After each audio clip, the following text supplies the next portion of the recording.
Mm. The power, the strength of trees. A forest is made up of wood, and the woods are made up of the trees, and the trees just stand the test of time. They just stand there, just withstanding every single thing that the weather throws at them. Even the redwoods, living for thousands of years, just continuing growing steadfast. That is what the circle of the bough seeks to emulate.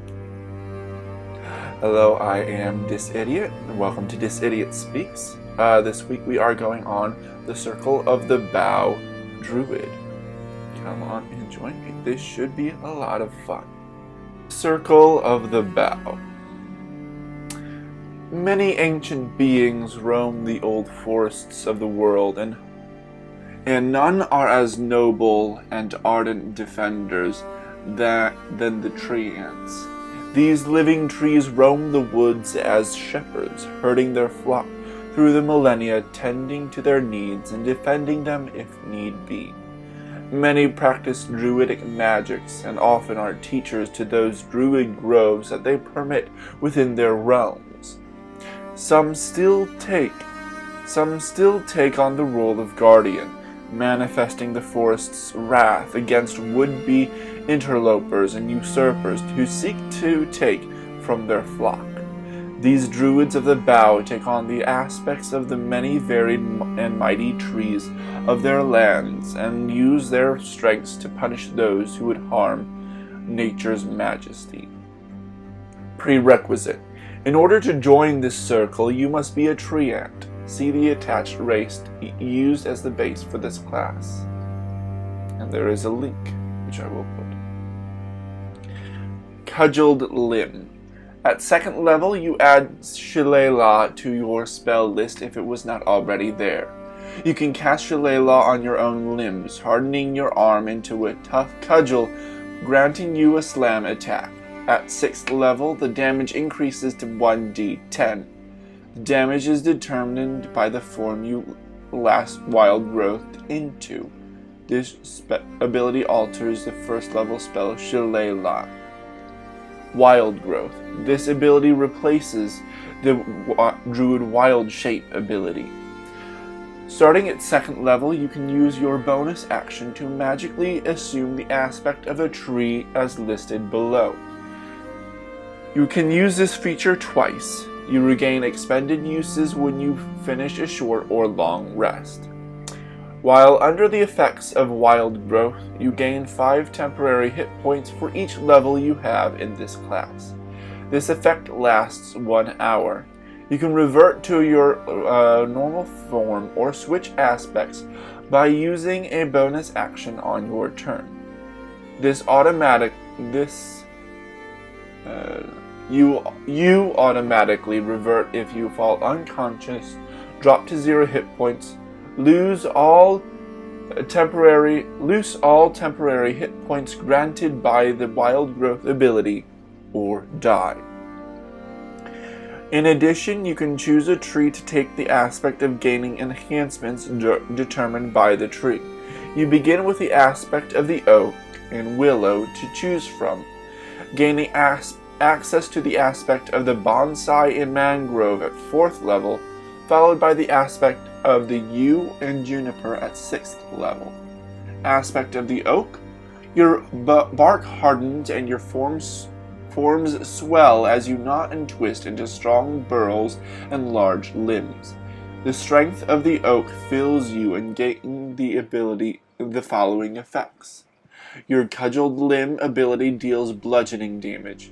In addition, your armor score increases by 2 as your hide thickens, and you are considered under the enlarge effect as per the enlarge reduce spell. Aspect of the willow: your limbs grow long and whip-like, and your leaves droop to the earth as you sway in the breeze, taking the form of the willow. Your Cudgelled Limb ability deals slashing damage in this form, and you gain a reach of 15 feet. In addition, you can will the vines and roots of your person to grow out from your position to attempt to ensnare your enemies once per wild growth. You can cast the Entangle spell centered on yourself using your spell abilities for the DC. You and your allies are immune to the effects of the spell. Aspect of the Bonsai. At 4th level, you gain the ability to shrink into a diminutive form. Your Cudgelled Limb ability deals slashing and your size becomes small. In addition, you gain advantage on any stealth checks made due to your small size. Fun. Aspect of the Mangrove. At 4th level, you gain the ability to take on the aquatic form of the mangrove. Your Cudgelled Limb deals piercing damage while shifted, and you gain a swim speed equal to your movement speed, as well as the ability to breathe underwater. Aspect of the Yew. At 6th level, you gain the ability to take on the aspect of the Yew. Your limbs become flexible and taut like the boughs of this toxic tree. Your Cudgelled Limb transforms into a range attack that deals 1d8 piercing damage with an additional 1d6 poison damage, and has a range of 320 feet. 80/320 feet. This damage does not improve as you gain levels in this class. In addition, you have advantage on any ability checks you make to jump, and always count as running when jumping due to the springiness in your limbs. That was all in that. Let me see if I can find another finish of this, because it was only that. There we go.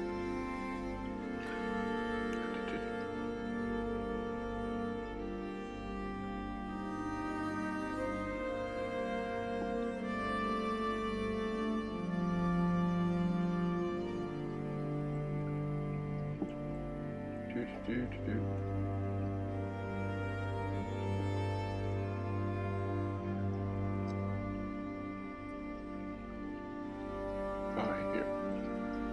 There is more.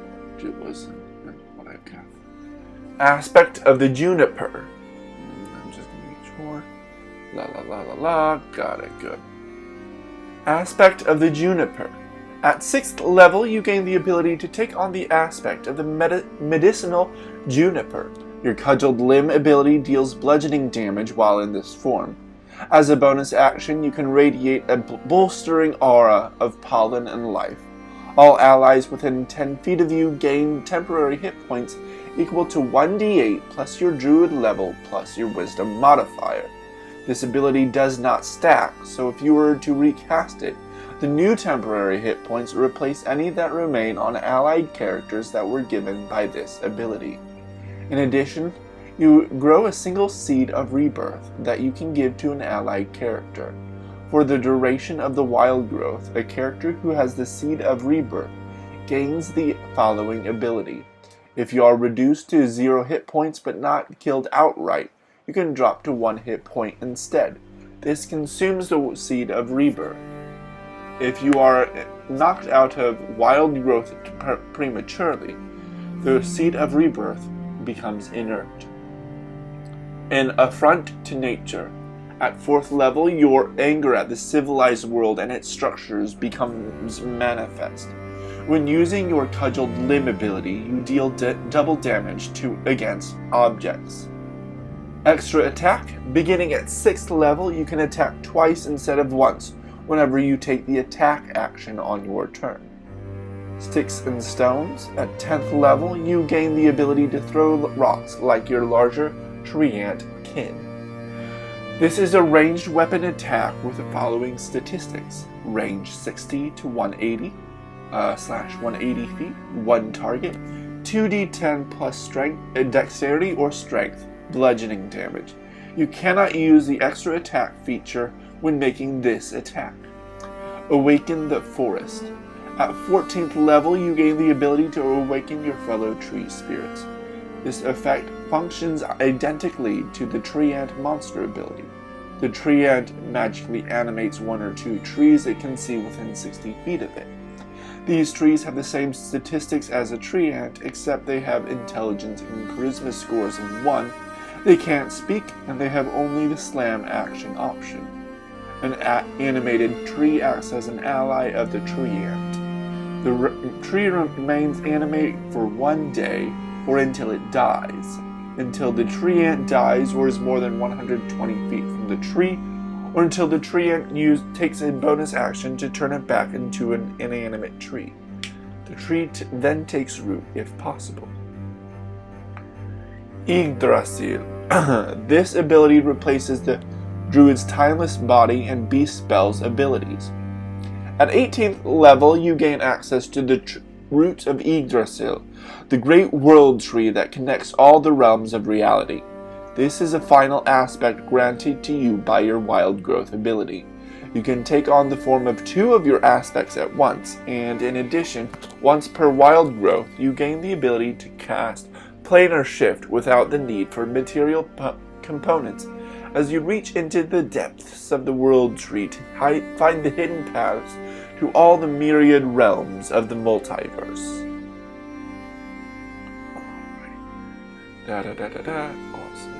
Awesome. Reviewing time, yay! That was weird, I'm sorry, I can edit that out. Alright, so storyline wise, I really enjoy it. There we go. Excuse me. So storyline wise, I do enjoy it. I do like the story that it tells of being able to be a player character who is able to be connected to the trees themselves. The cudgeled limb, I do like that. Shillelagh making it a little more powerful. I think it's saying that with the additional to 1d10, I think with Shillelagh, might be wrong. Let me check my sources real quick.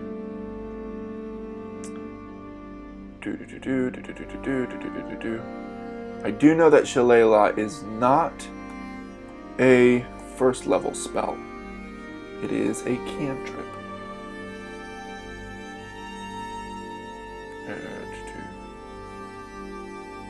Okay, it is attack. So it's an action. Okay, cool. La la la. So it does take so it would be affected by the 6th level attack action, extra attack, which is nice. So you get Shillelagh, that's nice, and it increases the damage increases at 6th level, which is nice. I do like the damage type is different. Wild growth instead of wild shape. I do enjoy that. The prerequisite to becoming a tree ant, it makes sense, but I think it would be cool, even more interesting to say that you don't have to be. It would be highly suggested, but being like a human that can just turn into a tree instead of into an animal or whatever as a druid, that's kind of very cool. I'd really enjoy that. So you can turn into trees. So oak, you get more AC. Your damage is bludgeoning, and you're bigger. Willow, your attack is a range of 15 feet. It's slashing damage, and you can once per wild growth you can cast Entangle spell. Bonsai, this is at 4th level. You get smaller.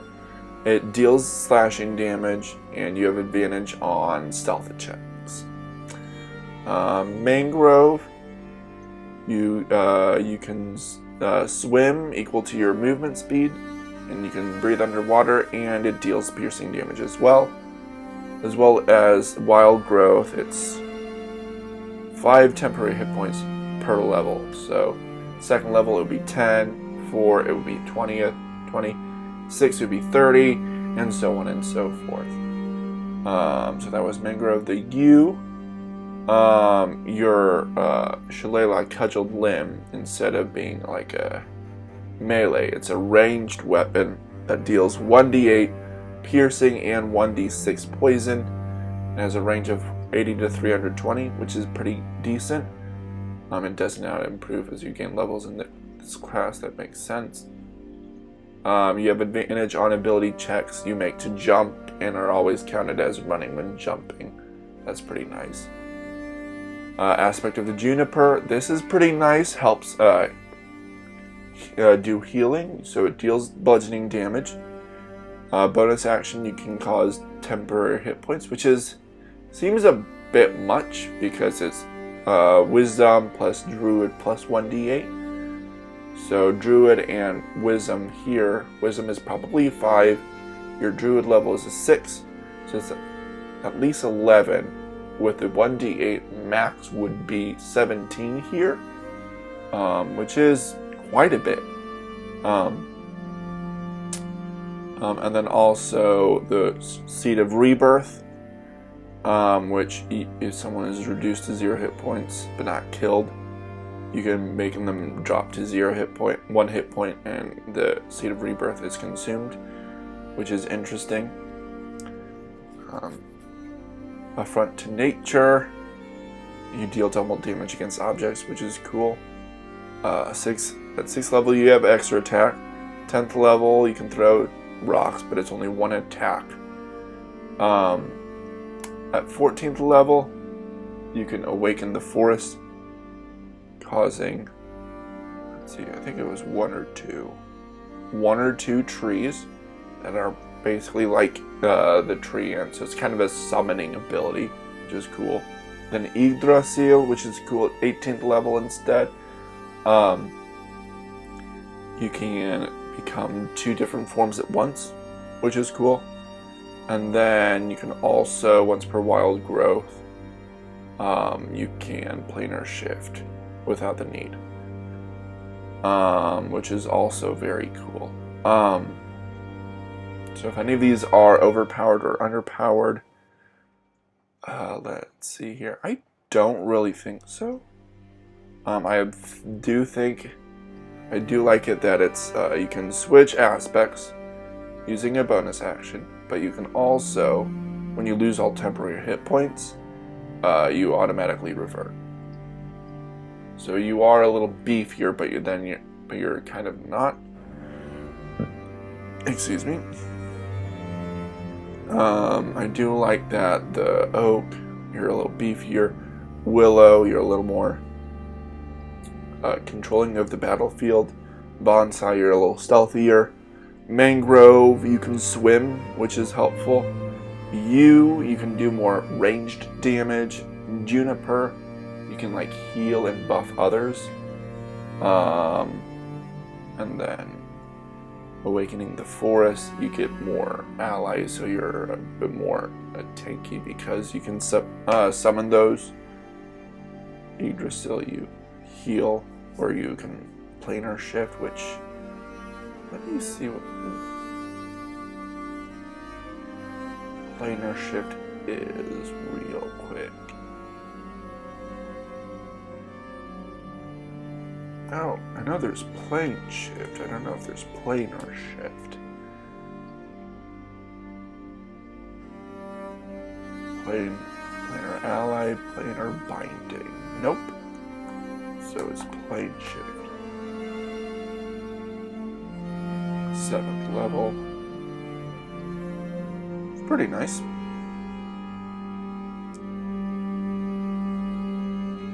So yeah, I don't think this is too overpowered or underpowered. The prerequisite is interesting. It makes sense. But I would say, if it was me personally saying, oh, if you want to be like this, then I would say you don't have to be. Because that makes it cool. A little cooler flavor-wise. Let's see here. If it needs to be it's too close to another subclass. It isn't. And I like that because I think it's cool that druids usually are focused on like the elemental power and fury of nature, and I like that this is more the natural trees stuff becoming, taking on the form of the trees around you. I really enjoy that. So I don't think it's not close at all to any of the official. I think the closest it would be Circle of the Land, but that's still a little more elemental. This is a bit of a longer one, which is fine.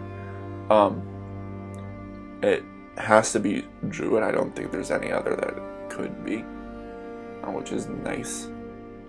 Yeah, the one I had was from Reddit, but this is from Homebrew. It's still from Reddit.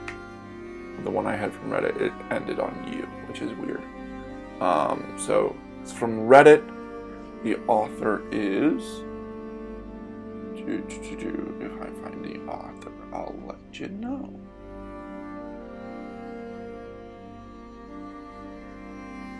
Looks like Ario DMBU. I'll put a link and everything down in the description, along with music that I hope you enjoy. Tell me if you didn't like this. Tell me if you like the new digs. Let's see. Next week we are going to the fighter, and this fighter is called the Colossus. It seems a lot more of mitigating the damage you take, which should be interesting. That's this idiot. Like, comment, share, all that fun stuff.